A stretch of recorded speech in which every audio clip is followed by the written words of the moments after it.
नमस्कार साथियों, आप देख रहे हैं आपका अपना YouTube channel jobs John Jeetu में। दोस्तों, आज हम बात करने जा रहे हैं बिहार के उन हजारों पुराने वार्ड सचिव जिन्होंने सरकार के भरोसे अपनी ज़िंदगी का सबसे कीमती समय दिया। आज का बहुत बड़ा सीधा सवाल जो कि क्या नए साल 2026 में राज्य सरकार पुराने वार्ड सचिव को बड़ा तोहफा दिया है या देने जा रहे हैं? क्या पंचायती राज विभाग के नए मंत्री श्री दीपक प्रकाश जी ने कई ठोस कदम उठाए हैं या फिर फोटो या आश्वासन तक ही सीमित रहे हैं? दोस्तों, पिछले कई हफ्तों से लगातार खबर आ रहे थे कि कोई बेरोजगारी की पीड़ा लिख रहा था, कोई बच्चों की पढ़ाई की चिंता, कोई किराया ना देने की मजबूरी, तो कोई कह रहा था सर हमने सरकार पर भरोसा किया था, अब वही सरकार हमें भूल गई है। और यही वजह है कि आज यह मुद्दा सीधे सरकार तक पहुंचाने की जिम्मेदारी हमने उठा ली है और कोशिश भी किए हैं। सबसे पहले एक कड़वी है लेकिन ज़रूरी बातें मैं आपको यहाँ पे बताने वाले हैं। दोस्तों, मैं यहाँ एक बात बहुत ही साफ संकेत में और शब्दों में कहना चाहता हूँ कि जिस संगठन में एकता नहीं होती है उस संगठन का ना तो कोई कल्याण होता है और ना ही उन्हें कोई सहारा मिलता है। यह बहुत देर से होता है। आपने यह भी बात खुद अपनी आंखों से देखे होंगे। संख्या की स्वयंसेवक कई संगठन, आशा कई संगठन, संविदा कर्मी कई संगठन और आज पुराने वार्ड सचिव कई संगठन। अब सोचिए, जब 5 संगठन, 5 अलग अलग मांग, 5 अलग अलग ज्ञापन, 5 अलग अलग भाषा में मंत्री के सामने जाएंगे तो मंत्री क्या समझेंगे? और जब मंत्री समझ में ही नहीं पाएंगे तो क्या होगा? इसलिए आपको बहुत ही ज़्यादा एक्टिव रहना है और एक साथ सभी एकजुट रहना है, क्योंकि आप सभी का मांग तभी पूरा होंगे जब सभी लोग एकजुट एक साथ और एकता दिखाएंगे, तब जाकर आपकी मांग को सरकार या कैबिनेट तक पहुंचाया जाएगा या बजट में आपको वहाँ पे रास्ता दिखाया जाएगा।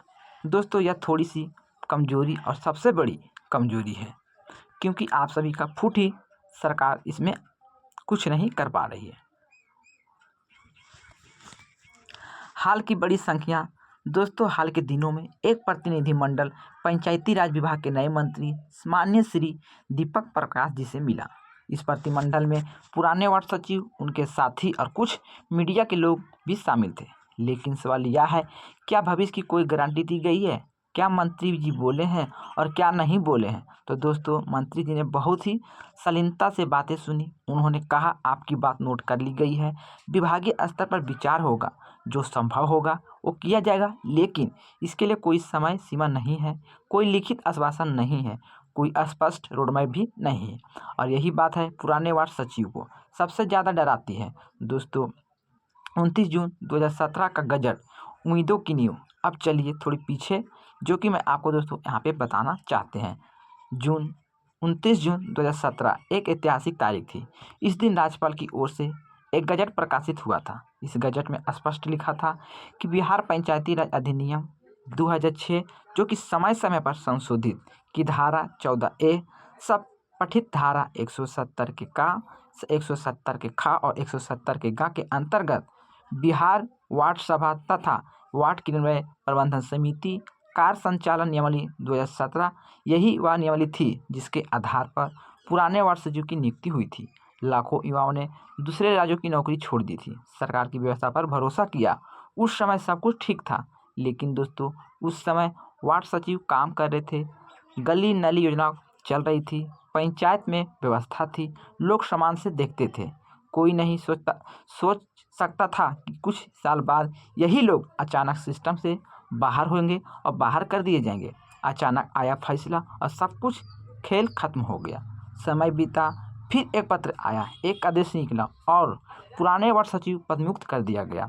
ना कोई वैकल्पिक व्यवस्था, ना पुनर्वास, ना समायोजन, बस एक आपकी ज़रूरत नहीं, यानी कि अब आपकी कोई ज़रूरत नहीं। यही वह पल था जहाँ हजारों परिवार की कमर टूट गई। दोस्तों, पुराने वार्ड सचिव की पुरानी पीड़ा, नली गली योजना जिसमें उनके जिम्मा दिया गया और पुराने रोजगार, दर दर भटकते हुए मंत्री सचिव विधायक सबके दरवाजे पर पहुंचे। दोस्तों, 2/9/2025 का पत्र अस्थायी समिति की सच्चाई। दोस्तों, यह एक अहम दस्तावेज है। पत्र संख्या 11,129, दिनांक 2/9/2025, संयुक्त सचिव श्री शम्स जावेद अंसारी द्वारा सभी जिला पंचायती राज पदाधिकारी को इस पत्र में साफ लिखा। वार्ड निर्णय प्रबंधन समिति धारा 170 के खाके अंतर्गत एक अस्थायी समिति है। अब सवाल है कि जब समिति अस्थायी है तो व्यवस्था भी अस्थायी है, तो पुराने वार्ड सचिव को अस्थायी रूप में क्यों हटाया गया? अस्थायी व्यवस्था में बेरोजगारी क्यों है? सबसे बड़ा आरोप दोस्तों, आज पुराने वार्ड सचिव खुद को एक शब्द में बयान करते हैं, यूज एंड थ्रो। काम लिया गया, भरोसा दिलाया गया, मेहनत करवाई गई और फिर फेंक दिया गया। यह सिर्फ नौकरी का सवाल नहीं है, यह सरकारी विश्वसनीयता का सवाल है। आज भी जिंदा है दोस्तों। इसके बावजूद लोग मंत्री का स्वागत करते हैं, ज्ञापन देते हैं, तस्वीर खिंचवाते हैं, उम्मीद लगाए बैठते हैं, क्योंकि गरीब के पास उम्मीद के अलावे और बचता ही क्या है।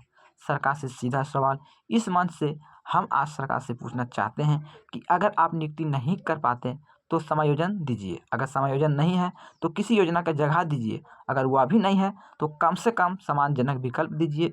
इतने सालों की सेवा शून्य कैसे हो सकती है?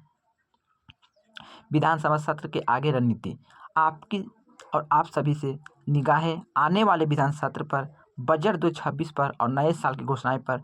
क्या पुराने वार्ड सचिव फिर से आंदोलन करेंगे, एक मंच पर आएंगे, या फिर संघर्ष और लंबा चलेगा? यह समय बताता है कि आने वाले समय में आपको लेकर सरकार क्या कर सकती है। दोस्तों, ये तो समय ही बताएगा। जॉब जन जीतू का वादा है, वादा करते हैं आज आवाज़ दबाने की नहीं, आज आवाज़ उठाने की है, क्योंकि आपकी आवाज़ दबने नहीं देंगे। आपकी खबर हमेशा आपको टाइम पर बताएंगे, सरकार तक पहुंचाएंगे। आपकी खबर सरकार तक पहुंचाने में हम ज़्यादा से ज़्यादा प्रयास करेंगे। हर दरवाजे, हर पत्र, हर अपडेट आप तक सबसे पहले लाएंगे। अगर आप भी चैनल पर पहली बार जुड़े हैं, चैनल को पहली बार आप विजिट किए हैं, तो चैनल को जरूर सब्सक्राइब कीजिए, क्योंकि आपसे संबंधित, आपके विभाग से संबंधित कोई भी अपडेट, जैसा भी अपडेट हो, छोटा हो बड़ा हो, कोई भी अपडेट है, सबसे पहले आपको इस चैनल के माध्यम से बताया जाएगा। तो दोस्तों, अभी तक चैनल को सब्सक्राइब नहीं किए हैं तो चैनल को सब्सक्राइब कीजिए, क्योंकि सब्सक्राइब करने में कोई पैसा या शुल्क नहीं लगता है। सब्सक्राइब करना बिल्कुल ही मुफ्त है। तो जल्दी से जाके चैनल को सब्सक्राइब कीजिए, बेल आइकन को भी प्रेस कीजिए, जिसकी भविष्य में कोई भी अपडेट, कोई भी जानकारी आएंगे, जिसकी सूचना आपको टाइम पर नोटिफिकेशन के माध्यम से प्राप्त होंगे। दोस्तों, जाते जाते अंतिम शब्द, पुराने वार्ड सचिव कोई भीख नहीं मांग रहा है, ये सिर्फ पूछ रहा है हमारी गलती क्या थी। सरकार पर भरोसा करना, अब फैसला सरकार को करना है। भरोसा तोड़ना है या भरोसा को बचाना है। जॉब जन जीतू आपकी हक की आवाज़ आपके साथ हर मोर्चे पर। अगर आप चाहेंगे तो नेक्स्ट वीडियो में और भी अच्छी जानकारी लेकर आएंगे, इसलिए चैनल को जरूर सब्सक्राइब कीजिए। थोड़ा सा वीडियो अगर आपको अच्छी लगी है तो वीडियो को लाइक शेयर कर सकते हैं। और दोस्तों, मैंने जो जानकारी दिया है, मुझे जो जानकारी मिला है, मैं सारा जानकारी आपको इस वीडियो में बता दें। फिर भी कोई जानकारी छूट गया है या बोलने में मिस्टेक हो गया या कोई गलती हो गया तो आप अपना छोटा भाई समझ के क्षमा कीजिएगा। मिलते हैं दोस्तों नई वीडियो में, नई अपडेट, नई सूचना, नई खबर के साथ। जब तक के लिए good bye, thanks for watching.